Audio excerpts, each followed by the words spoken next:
mujyi muto dutuyemo nubwo utavuga ariko iminsi uko genda yicuma abantu baravuga namenye ko muvukana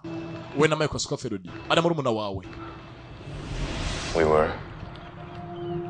kumbe ko araha utanyuze kwibuka byinshi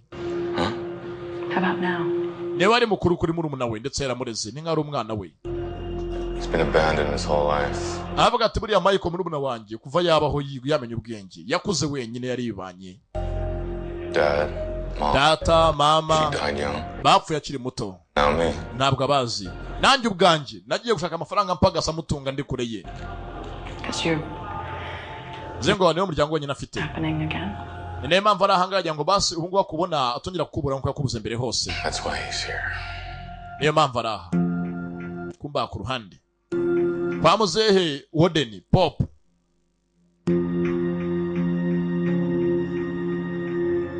afite yakora ifoto y'akana kanditseho amatariki imyaka n'amazina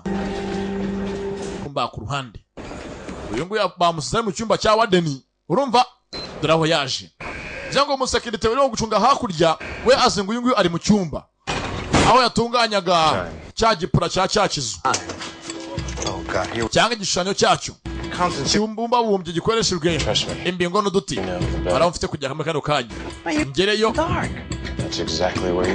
menye ukuntu imihanda yose imeze umuhanda wa Fiz Pasi na English ni imihanda yitwa gutyo Don't normally find you here at this hour. kubanga ku ruhande Warden yaje amyeza kuno gusenga Warden Pop Forgiveness or advice? ese uje gushaka ko yaguha imbabazi Imana cyangwa uje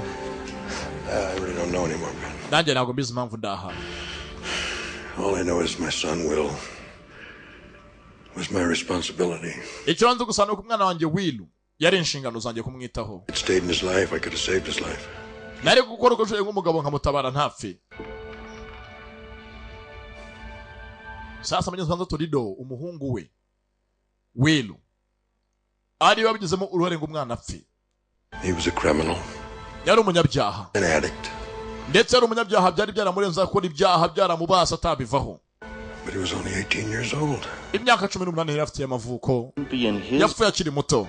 if you weren't going to be in hers when you chose to banza mugenzi uyu mugabo sit there. urupfu rw'umwana we yarugizemo uruhare ariyo mpamvu atagira ngo umugore we abimenye biguma ari ibanga we mu muryango we I not only understood it, I was grateful for it. I told myself I was respecting her wishes. yabibwiye umugore we ariko mugenzi My w'umutima ntabwo tuje hari amabanga yayishe